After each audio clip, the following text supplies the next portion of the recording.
Welcome, Internet, to the PixelPlay Podcast, your weekly gaming podcast where we get in and talk about all things video games. If you like that and you want to hear more, we post every Wednesday at 12 p.m. Eastern Standard Time, wherever you get your podcasts, and on YouTube.com. If you want more content, we host a little show every Friday called Side Quest, where we just talk about random things that are going on in video games, stuff that doesn't quite make the show, or reviews, as in this week, where I'll have a full review of Rise of the Ronin for you. And if you want just a little bit more, also on the YouTube channel, Adam does his weekly, what do we call it, ROM rant? Retro Rando. Retro Rando, where he goes and plays a random ROM that he finds from the classic days. This week was a good one with Earthbound.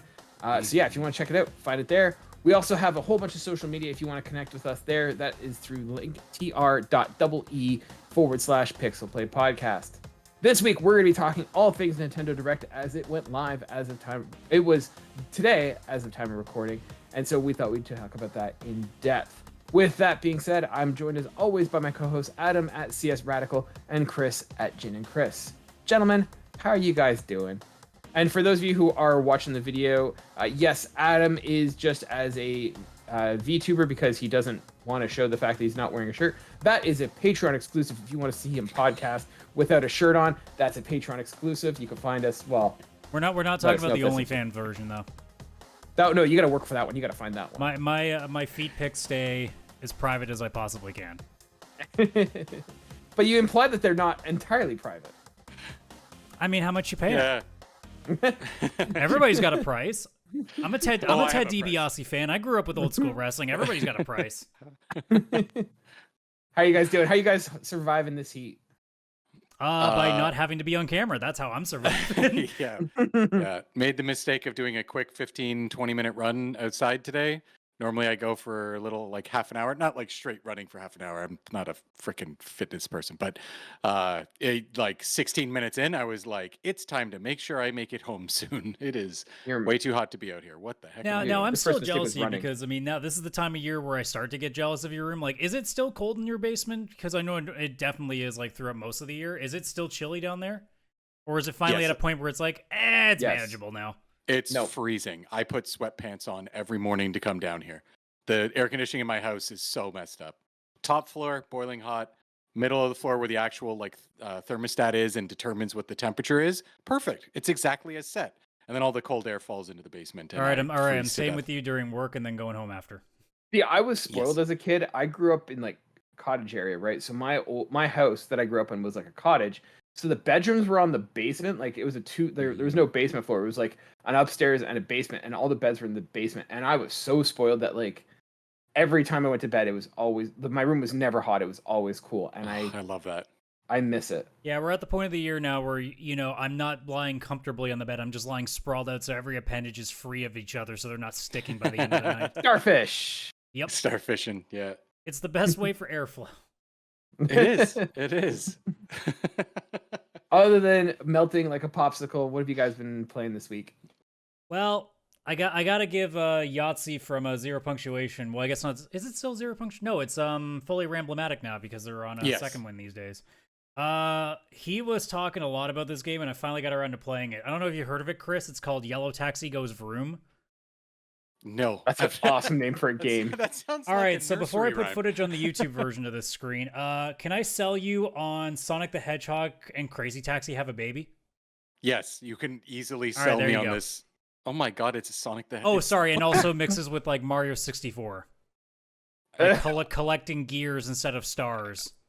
Oh yeah, or what like the heck is this? Banjo-Kazooie or something? Yeah, it's like classic like 3D platformers mixed with like an edge of like weird crazy taxi stuff and then a bit of the Sonic the Hedgehog sort of atmosphere to its levels. This also gives like some Kirby vibes too.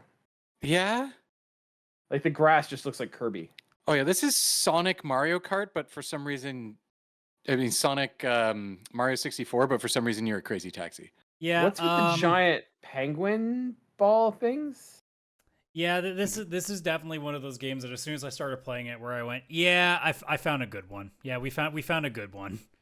This definitely looks fun. I think those giant penguin balls are just supposed to be like the Bob-omb boss from Mario 64. Like I think it's just supposed to give you those vibes. Yep, and of course, in any typical game, you can you can wear different hats. I ended up getting the joystick hat eventually, and yes, the joystick does turn in the direction that you turn the car while you're driving. Well, naturally. But yeah, it's a very chill. I shouldn't. Well, yeah, you chill? know what? It is mostly chill. It actually isn't that crazy. Like the levels are not hard at all. It's really just drive around like an idiot. You'll eventually find a few gears. Go have fun. Just keep moving slowly through levels, and then just watch like the absurdity that is what feels like if Sega Dreamcast tried to capitalize on Mario 64 hype and just try to actually make something decent. Instead, they made Sonic Adventure, and we all know that game is kind of shit. This is like I think Adam, I think this is the weirdest game you've ever brought to the podcast. I think so too. I don't know if that's true, like, but we would have like somebody. I'm sure like we're not at that point that we don't have a fan that goes through like our entire backlog and like knows all this shit. I don't know if that's necessarily true. It might be the weirdest one I've put footage on screen of, but it's definitely not the weirdest thing I've talked about probably because I play some weird shit. Yes, you do. Is this on Steam? Asking for a friend. Absolutely, it's on Steam. Where do you think this was gonna be, Chris? This is only gonna be like this would only appear on Steam. I thought this was going to be on one of those like just indie websites. I mean, you say where that, but people one are second, like, it's probably on Switch. Yeah, like, Switch would be the second contender. Yeah. Yellow Taxi need goes this. vroom. Nope, it is just on Windows. Told you. Wow. And it's about $20, so go have fun. Yeah, I'm definitely buying this. Not on Steam apologizing for somewhere, your backlog again. Yeah, and I've had discussions with that backlog. Speaking of backlogs, Chris, how about you? What have you been up to? What have you been up to? So I finished Advance Wars 1. Okay. That was both amazing and frustrating because I forgot it has the, Game Boy Advance difficulty where sometimes it's like level 12 is so easy, level 13. Here is your ass being handed to you. Like definitely. Did you play on the classic difficulty or did you play on like the new casual difficulty? Casual, and I still ended up hitting a couple moments where I had to like restart the mission and then really think like, all right, what do I got to do? And then I'd figure out a strategy and figure it out. The final mission, which is just nonsense of like so much that the main enemy has. It only took me 2 tries, but it's like a 45-minute attempt. So I was 45 minutes into the first one. And then I was like, I can't believe it, but I've got like 3 units left. He's won. It took me 45 minutes. Oh my God. Okay, what have I learned? And then, do it again. It's funny because Kaylan, you had mentioned like the second game, like it just you don't have as much excitement to play part 2. I felt the exact same way like 3 missions in. I think it's just because it's more of the same and you kind of feel like you've completed a game. Yeah. And to just go back, it just feels like you're playing the same game again. And I think that the reason original Advance Wars 2 did so well is because there was probably a couple years between 1 and 2. So people were like, oh, another one. Because I could see myself in like 2 years wanting to play through the second one. Like, oh, I haven't played that in a while. That was a fun game to play. But yeah, I got like 3 missions into the second one and I'm like, I think for now I am done with this. So yeah. But I definitely enjoyed my time with that. And I think that it was worth the money and all that. Like it was a lot of fun. Great game. Just like such a good style game, which then led me going into my next game, also on Switch, which is Fire Emblem Engage. So this is what I've been playing the most of right now. And the reason I went to it is because the battles are that same grid, like, move the character on the square grids and then they can do an attack exactly like Advance Wars, which obviously is just, from my love of Final Fantasy Tactics and all that kind of stuff back in the day. I've played Fire Emblem 3 Houses, and I did like that game a lot. But I am loving Fire Emblem Engage. I'm sure it's because the character has Pepsi hair. First of all, the characters are vibrant as hell. Like the colors and all that kind of stuff. This is the one, Kaylan, you've probably Pepsi seen the hair. Oh, yeah, it's like hair, half that makes red, sense. half blue. Yeah. I'm playing as the girl because she's very nice to look at. I am not who I would consider a weeb until I load up a freaking Fire Emblem game, and then I'm the most shipping. And then I'm just the most weeby McWeeb that's ever existed. Like it's insane how I'm like, this girl is going to be on my team. This person's going to be on my team. I love this person. Like, just I'm in it, right? Dude, it's Pride Month. Being a bisexual man in a Fire Emblem game is fucking heaven. Oh yeah, they definitely do a really good job of making like husbandos or whatever it's called, where when Yes, people love husbandos. the guys, husbandos, and then obviously I don't know what you call the girls, just Oh, attractive waifus. anime girls, waifus. There we go. Yeah, they just go hard with both.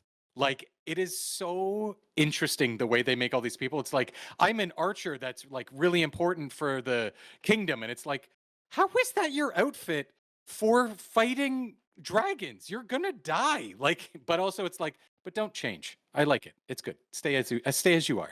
And then there's always like one person who is like the most monotone, like like super black magic, like you know that bitch is dabbling in necromancy sort of deal kind of character. Oh yeah. Yeah, I haven't actually seen that one yet. They've been just introducing characters like crazy, and Why so is far this person everybody's punching a shield? Like, what does she think is gonna happen? Going Yes. fisticuffs against a shield. That's the whole thing with the game. It's strategy, and it's actually a rock paper scissors type of weakness system where swords are really good against axes, axes are really good against lances, and lances are really good against swords. Then they've got other ones like fists and shields and all this other stuff. If she punched the guy with the shield, it was a horrible idea. The person playing the game shouldn't have really chosen that unless it was like that's the only person Yeah, like left. generally with somebody with Noobs, shields, you're get either good. going with the weapon that takes them down, or you have somebody with magic who from a distance can sort of like take most of their HP out. Absolutely. Or you do what I do is, and you play on easy, so that way you don't really have to think about it.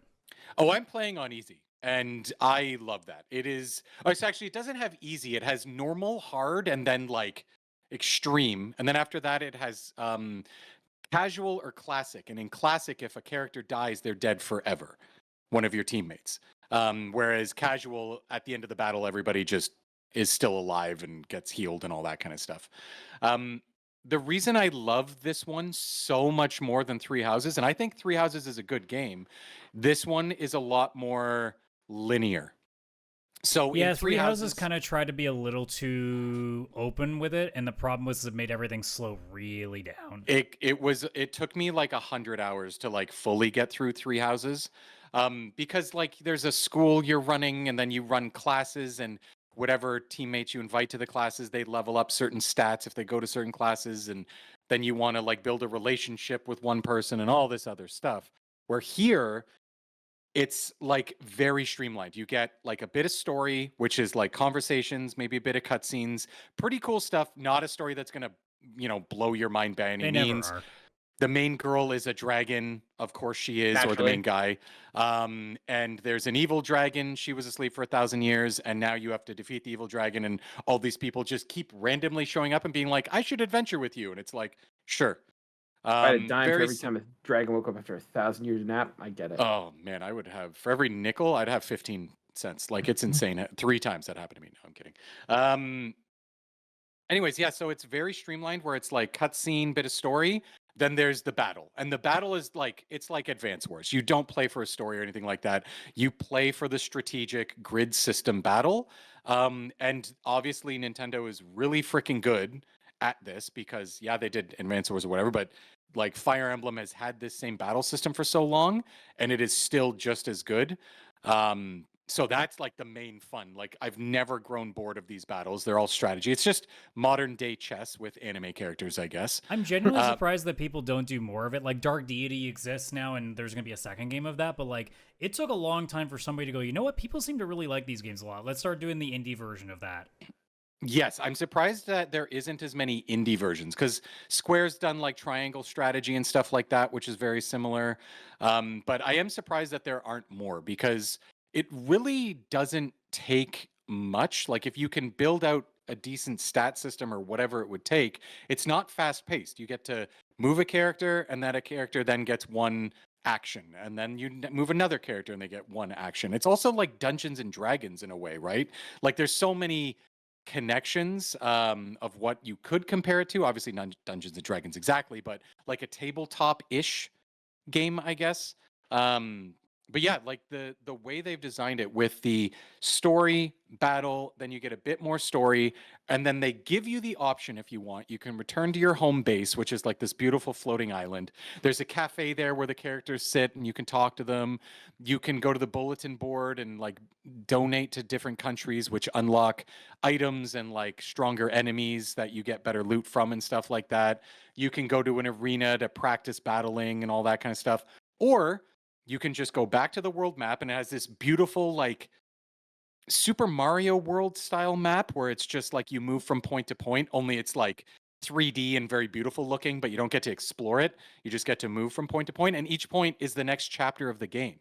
So you can just ignore the entire like hanging out in the home base, finish the story, everybody gets there.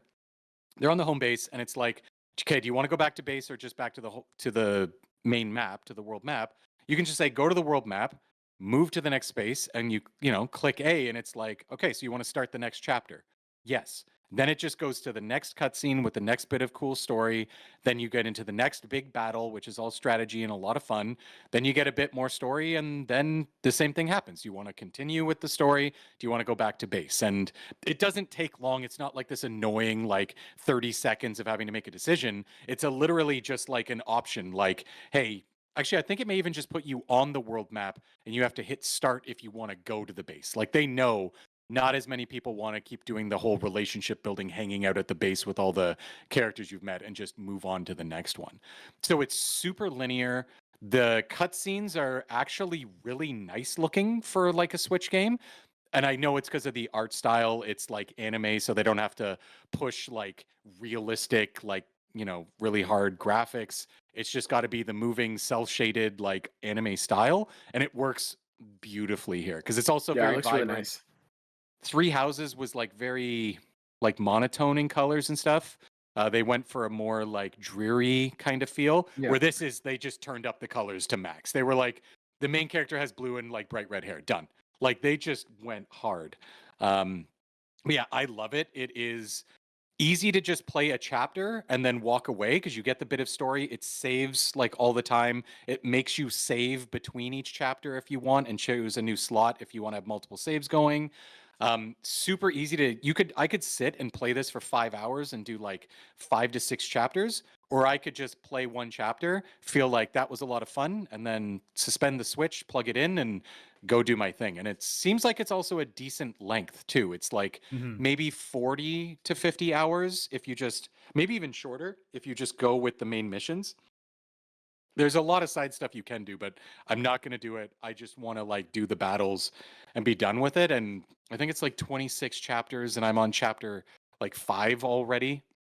So it's not going to take forever. I'm sure some chapters are like a full hour or something like that. But even if they are, that's still like maybe 26 hours if you like beeline it and you don't have to restart the battles because you're playing on a higher difficulty. So I think it's going to be just a nice, fun anime strategy game that is just, I'm taking like fun Dragon Ball Z, but with a lot more colors and mixing it with medieval Advance Wars and just living life. And I think it's like the perfect game that I needed after Advance Wars because it's not as hard so far as Advance Wars got. I'm sure it'll get a little more difficult, but I really don't think it will because I can grind in this. You can't grind in Advance Wars. It's strategy, you win or you lose. Yeah. Yeah, I would say too, if you're a Switch or if you don't own a Switch and you're looking into a game like that, again, Dark Deity is on Steam is one that you should definitely look into. It's basically Fire Emblem but indie, and they are coming out with a new one soon as well. I think it's coming out this year, so there's definitely starting to be some stuff on Steam. What I mean too, because I'm sure a lot of people are going to listen to this and be like, "Oh, there's a lot of games like Fire Emblem." I'm like, no. I mean, like all of what Fire Emblem is today, which is that strategy game. And also super anime weeb, like ship every character with everyone kind of game. Because I mean, there are games like XCOM and Phantom Doctrine and Mario Rabbids and all those, but they're not quite what Fire Emblem is. No. And some people say, well, Fire Emblem has always been what it is. I'm like, no. Fire Emblem was the waifu simulator around Awakening on the DS, and that's when it really started. Yes. That's when it definitely really started. Because it used to just be a strategy game that had like a bit of story, and it still had the really over the top, everyone's hot anime characters. But then they really turned up we know you ship them all anyway, so we're just gonna put the mechanic in there for you. Yeah. We know what you all say on Reddit. I went on Reddit because I was like, I wonder if anybody has any strategies. Everyone was just posting their favorite like character. It's all I was ships. like, okay, cool. So no one has a strategy at all that I should like keep mind. Like, no, hey, no, make the sure to get strategy this is you before ship anything. X with Y. That's the strategy.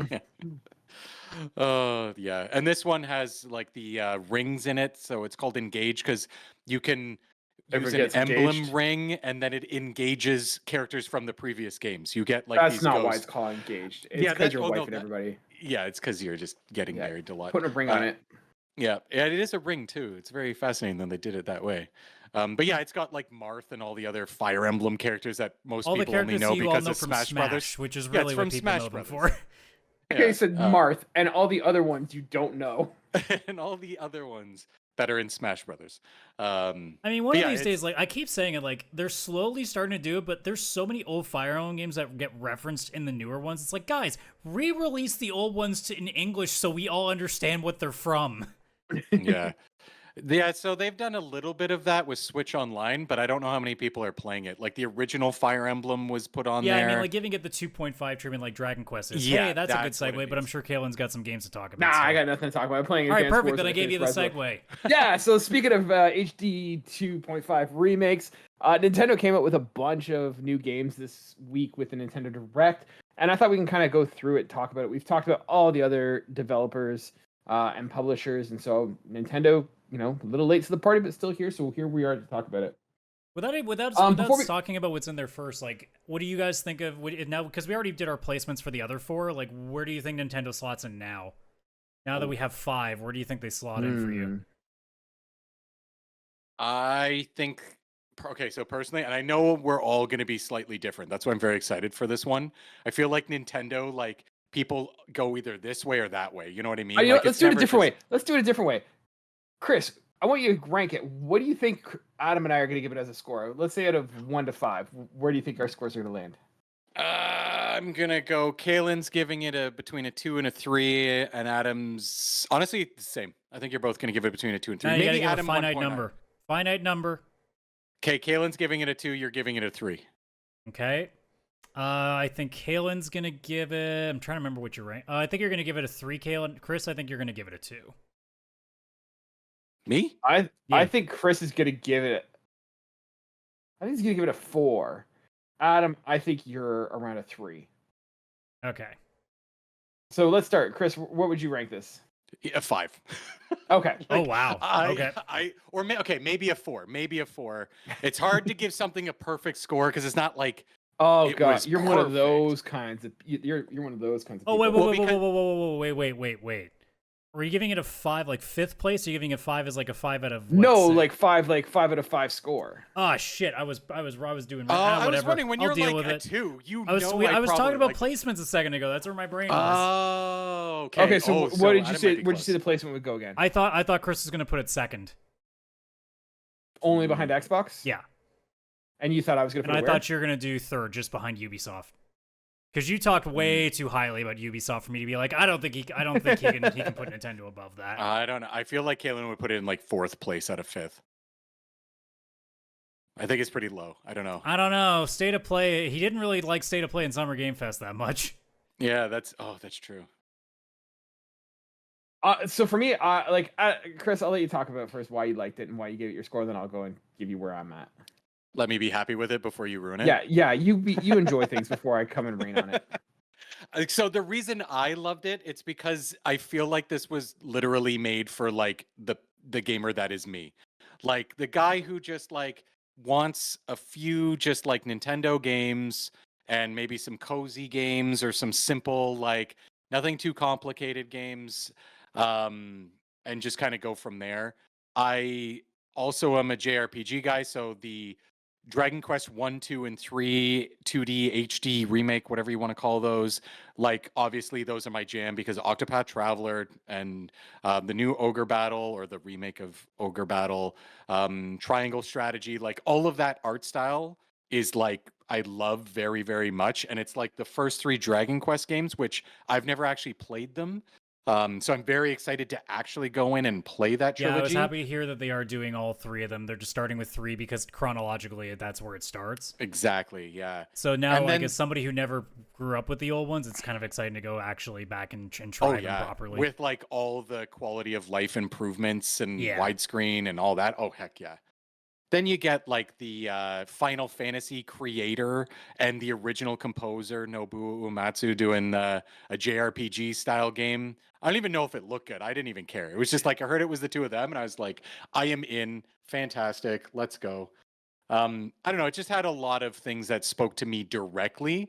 But if you don't like the things I like, I could see why it would be like, kind of like how State of Play was for me, where it was like there was like 1 or 2 games I'd be interested in, and a lot was for a crowd that wasn't me, like the horror and Souls-like crowd, which doesn't speak to me even in the slightest. So I know that's why I liked it, and I could understand who people wouldn't, who aren't in that crowd, if that makes sense.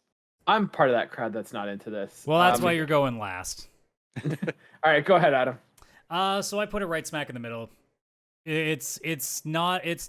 I don't put it above State of Play for the only reason that there is only one game in this entire show that I like really want to play, and that's Dragon Quest, and I would still put Astrobot above it. But like all the other stuff, like there's a lot of cool shit in there. I think Zelda Echoes of Wisdom, or as it should honestly be called, The Legend of Link Echoes of Wisdom. Let's fucking reverse the roles fully there, you guys. Come on, that was search a layup engine and they didn't do it. Adam, search engine optimization. That was a layup and they failed. They can always rebrand it afterwards. Come on, like. At the very least, like when the game starts and they put up the credits, there should be like a splatter of like Link just put on top of it, just to just be like, well, you know what this actually is. Metroid Prime 4 is just the funniest fucking thing in the world to me because everybody's been like, oh, it's coming, it's coming, it's coming, it's coming, it's coming. Every year we keep like doing the same thing. Simpsons. And we finally like, oh, they're finally showing it. And oh, actually it's coming 2025. It's like, oh, never mind. So it's like still next year, yeah. My biggest complaint with this one that doesn't put it any higher than 3 is that Nintendo, you came last after everybody. You had the chance to finish it, and you were like, yeah, we got nothing. Like, here's a bunch of cool stuff, but it ain't coming out for a while. Have fun. I was actually surprised, because I feel like the Legend of Zelda, the Mario and Luigi game, like, they had a bunch of first-party games that are coming soon, but all of them are like, they were just announced, and they're still coming out before Metroid Prime 4. Yeah. Which was announced like 6 years ago. And I mean, like it's sure, is it cool that like they're actually getting some Sony stuff? Like they're getting Stray, they're getting Lego Horizon. Like that's fucking cool and all. But also, after what everybody else has shown, Nintendo, the best that you had was, no offense, a Link's Awakening, but with Zelda, a Mario and Luigi game, which let's be real, not everybody is as excited for because it's a JRPG. And Metroid Prime 4, which I think most people have just written off and stopped caring about because it was supposed to come out about 17,000 years ago. Yeah. I'll give you the Metroid Prime 4 for sure. Now, with Kaylan, can I at least take a guess of part of the reason why you don't care? Sure, go for it. Because, like, half of it's anime-based? I mean, you're not wrong. So, like... like, literally half of it is weeb-looking shit? So, like... Look, let's be real, Kaylan, though. Like, you have to understand, that's all the Switch can run. It's all they can do. Because weeb shit is never great graphically. It's just there because, you know, we can make marginally cute stuff. Oh, and I think he might have frozen. Oh, no. Oh, is he back? Oh, yeah, I'm back. Okay, we're back. I'm back. He's safe. It's fine. I don't got to make an edit point. We're good. Nintendo cannot silence me. Yeah, I was going to say. What are you talking about? I just sold Nintendo. If you're a weeb, I just fucking sold that console for you. See, that would have been a great opportunity for a Switch too, guys. So, for me, this is how badly Sony screwed up. This, to me, is better than Sony, but is still, like, this is number 4 out of 5. So, Sony really screwed up in that, like, there was only one game I was interested in, that was Astrobot. This wasn't a complete write-off. Like, there were some games that I was like, oh, cool. Like, I'm kind of into this. Like, for me, Adam, where you're kind of cold and indifferent about Legend of Zelda, this is exactly what I want. I think like 2-3 weeks ago, I was like, man, I would love a new top-down classic style Legend of Zelda. And I somehow brought it into existence where now that's I also what we have. brought a Zelda game into existence, a literal Zelda game. I talked about it a couple of, I don't know which, I'm pretty sure it was a side quest where I'm like, yeah, why don't we get a game with Zelda for once? Why does Link get all the spotlight? And what do you know? So look, we could collectively, we deserve at least some royalties, Kaylan. Like we should, we should be getting a check for that. Yeah, like this is like peak influencer that we have. Right. But like, yeah, so for me, like Legend of Zelda Echoes of Wisdom, awesome. Donkey Kong Country Returns, it doesn't look that much better, but hey, I'm always down for more Donkey Kong. Same with like Super Mario Party. Like, am I gonna play it? No, but like I appreciate what that looks like. And same with like Metroid. Like, yeah, it's stupid that it's still a year out considering how long it's been in development, but like there's games that are there more so than there was at the Sony conference that I was into. I mean, you've got Lego Horizon, which they showed, like, Sony didn't show that. They showed at Summer Game Fest. Similar, like, Marvel vs. Capcom Fighting Collection, that looks awesome. So, like, it's not stuff I'm going to go out and buy right away, but it's at least stuff where I can, like, oh, yeah, if given a chance, I'd play it's like, that. where was the pull? Like, where was the game that pulls you into wanting to get it? Oh, yeah, there was. Yeah. Oh, Legend of Zelda, I'll get when that comes out. I would give that, yeah. But, like, for me, I look at it, and, like, the problem is that a lot of these games look stupid. They fall in one of two categories. Either they look terrible and they look stupid, or they all look the same, right? Like, I feel like I could almost make a game with you guys, and I could pull up, like, a JPEG of it and be like, hey, which game is this? And you couldn't tell me because they're all look the same. Like, I might get an extra point or two being the weeb guy, but I think even then I might struggle. Yeah. So like, that's the thing. Like, it's not good in the sense that like all your games are looking the same. Like, you can't differentiate them. It's all like, hey, JRPG with a stupid name, and like some of the games just don't make sense to me. Like, I look at it and there's like that one of like, my thing just froze on me, but it's like from like let me see.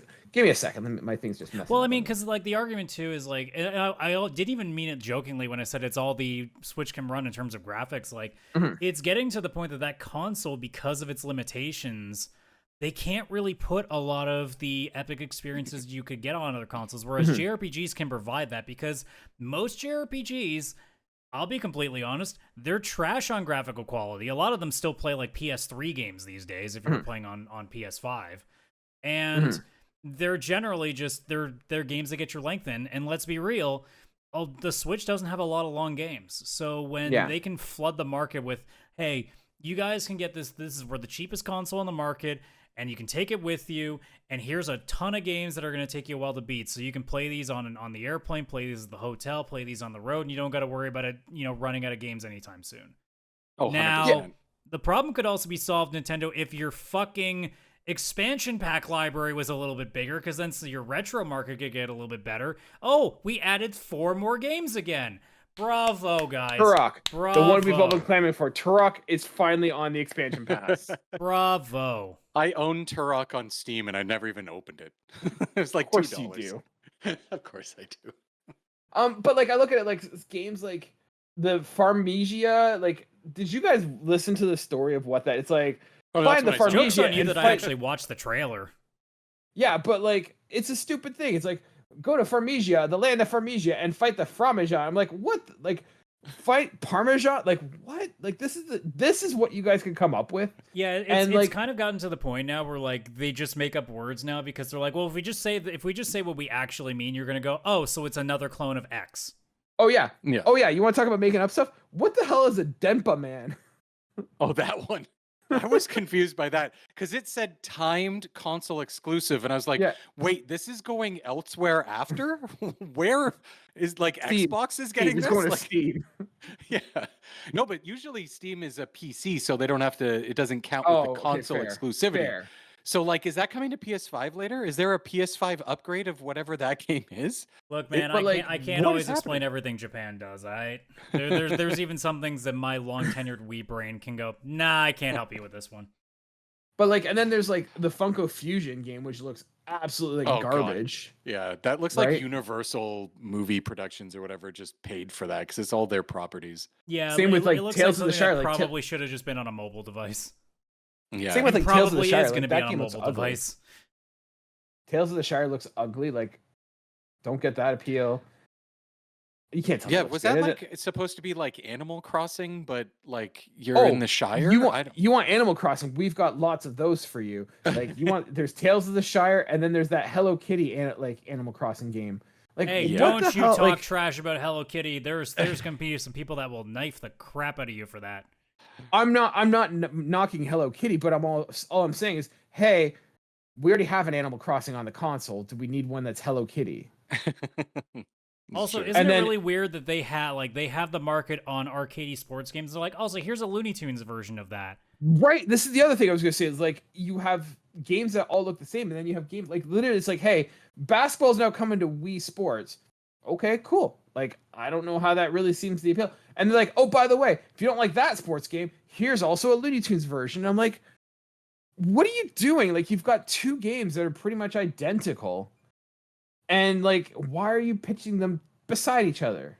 Like, how big of the sports market do you think it is? Oh, I've been silenced again. No, you're good. No, you're okay, good. Cool. Sorry, I froze on mine. But like, do you think the arcade basketball simulation community is so big that the Venn diagram does not cross between Wii Sports and Looney Tunes Wacky World? Yeah, it's also just, that looks it's like just garbage at the too. point that like I didn't watch the stream live. I only could just kind of browse and looked at the trailers that were interesting to me. And I left that going, okay, well, it didn't kill me like Summer Game Fest did, and it's not like a massive scrolling list of like, oh my god, I don't need another one of these. And then with Ubisoft, I literally didn't care about a single thing on that list, so there's that. At least with this one, I'm like, okay, so there's some cool shit, but by the time I got down to the end of the list, I'm like, so if this was like PlayStation 2 me, I'd be super happy, but even I had to go, guys, calm the fuck down on the JRPG and the cozy games. Holy shit. You're making Jeff genre. Keighley blush after last year's Summer Game Fest where it was like 90% sci-fi horror games. Like, the thing is that we're getting close to the end of the Nintendo Switch lifespan, and that's fine. But like, I don't know if this necessitated a whole direct. I mean, I can see why they did done it. Metroid half the time. Pare it down, right? Pick which sports simulation you want, pick which JRPGs you want, but don't. It's just a blur now. It's all a blur and a lot of bloat. I could almost tinfoil hat this and say the reason that this looks so blasé is because the Switch 2 is basically ready to go soon, and they're just holding back all the games that are actually in production for it. But this is the thing too. Like, why would you do that at that point? Like, because I guess they don't have a firm date. I'm assuming I'm going to put a bet out there. I think that they're going to put the new Switch in around May. I think that's like when they're going to launch it. I think it's going to be March because the original Switch came out in March, and I think they're going to try and just hold to kind of the same ish time. I figured their goal is to show off as much as they can that's still coming up for the Switch before they basically throw a new console in your face and say, oh, by the way, you're not going to be able to play really good stuff on this for a little bit. But I mean, like, think about it. Like, if that's the case, what happens to Metroid, right? Oh, it still comes out. It could just be a case where it's also. I mean, if it's backwards compatible, it doesn't matter, and it's going to be. It also could run better. Like, it could have a better frame rate too. But I guess my thing is like, you're not going to sell any more Switches. Like, the Switch is pretty much peaked in its sense. I don't think they're trying like, to sell Switches right now. I think they're just trying to keep their player base just from not complaining. I think that's honestly what the directs are now, is just to shut people up. I think they're at the point where, like, I made a list. I'm obviously different from the two of you. I actually have 10 games on that direct where I was like, I'm going to eventually play this. You have a disease. I have a disease. You have a disease. I do. No, I have a disease too. It's okay. You didn't misspeak. Oh no, most of these aren't like just the only a couple of them are the JRPGs. And when I say I don't know how you found things when there's like there was 0 Picross games in that list. There was no Picross games. No, like Mario and Luigi, I like that series. I'd like to play that. The Fantasian one is that Final Fantasy creator making another JRPG. Then there's a game that Mio, it looked kind of like Hollow Knight. Some difficulty thing. I want to play that. Donkey Kong Country Returns. I would love to play that again. Dragon Quest 1, 2, and 3, which I listed as one game, so it might be more than 10. And also, you probably won't play that on Switch. No, I'm going to get that on Steam for sure. Metal Slug, it's like multiplayer Metal Slug looks fun. Mm-hmm. Yeah, that's the Marvel vs.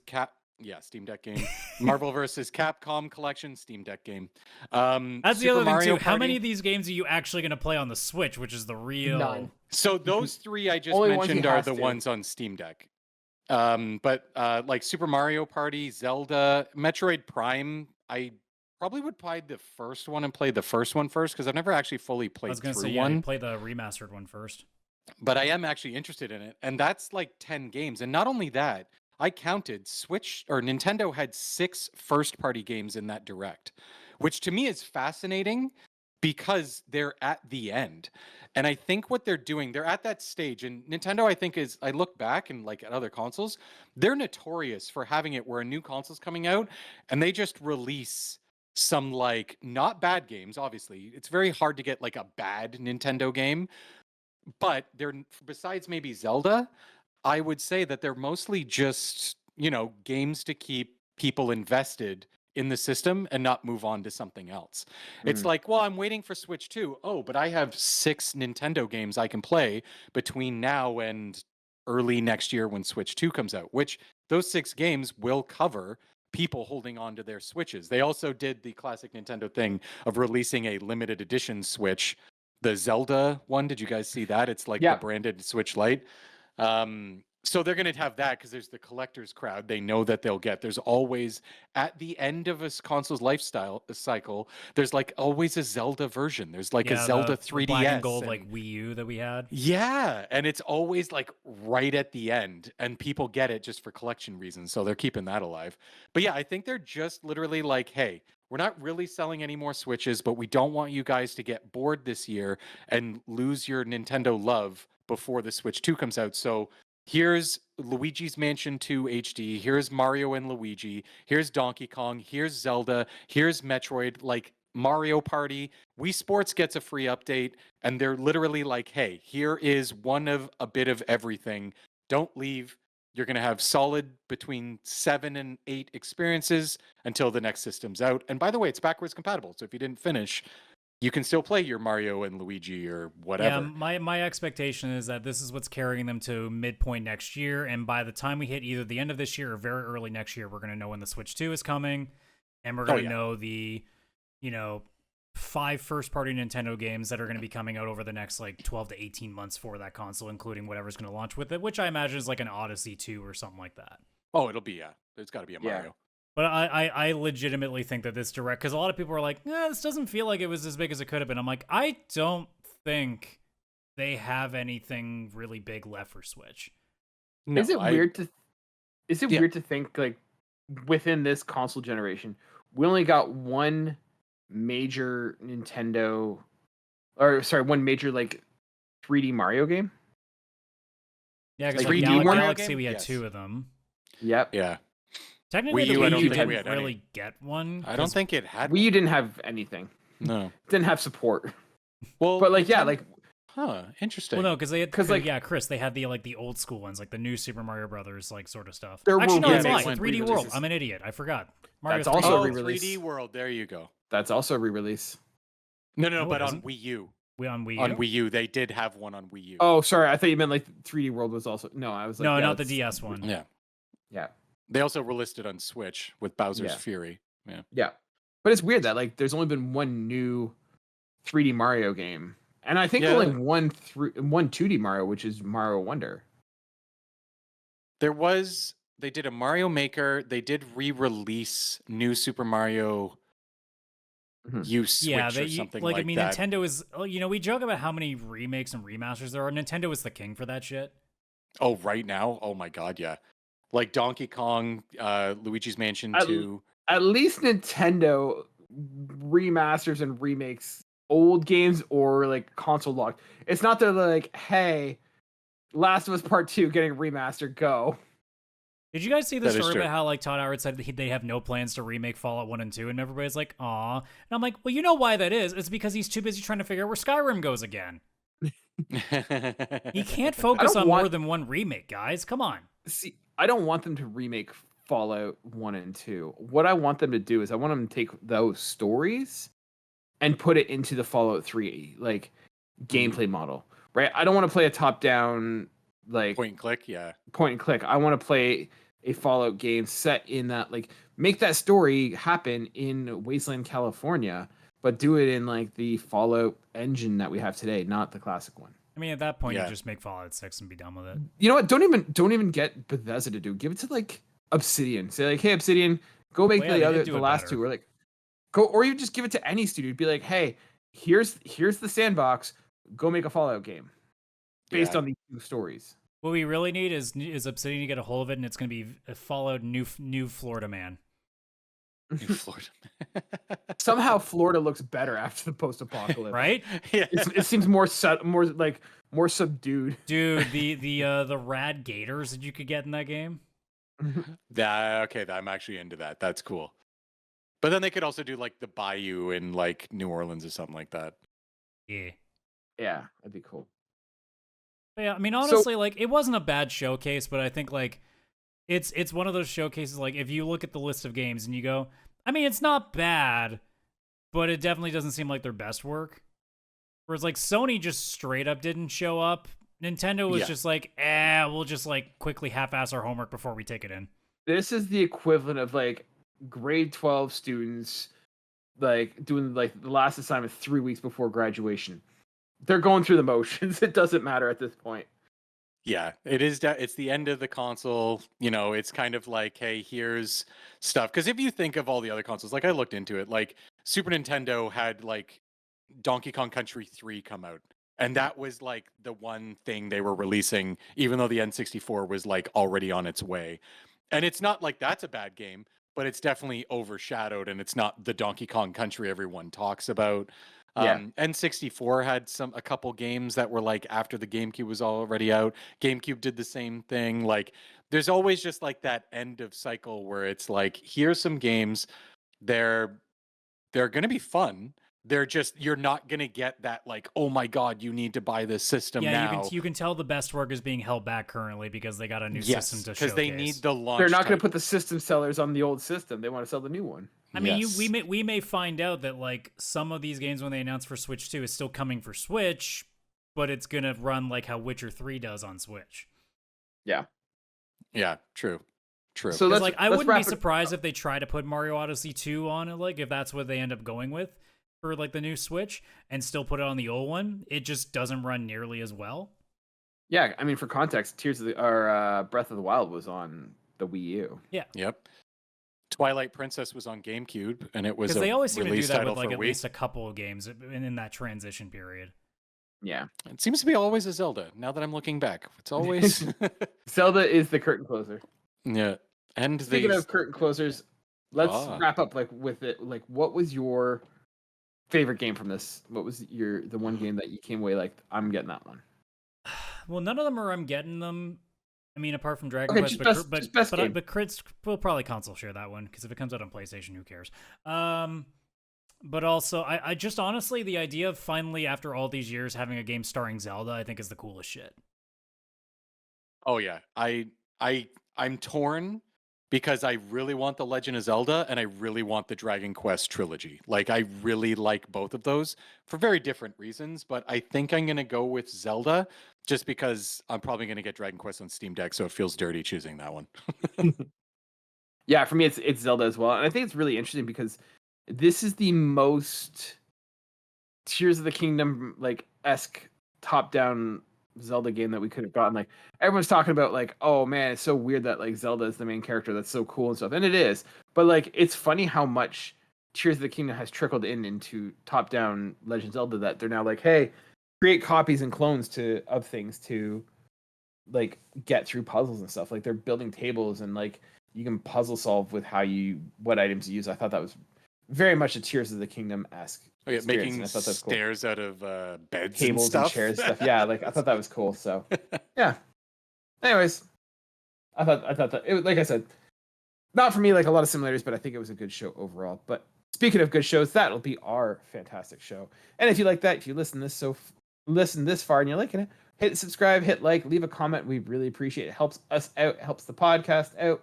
And if you want to have a conversation with more, we have a Discord. linktr.ee/PixelPlay Podcast. We have amazing fans there who post regularly. We have conversations, we chat. So if you are one of them, we appreciate it. If you're not, join us. We'd love to have you. And with that, we will see you guys next week. Bye for now.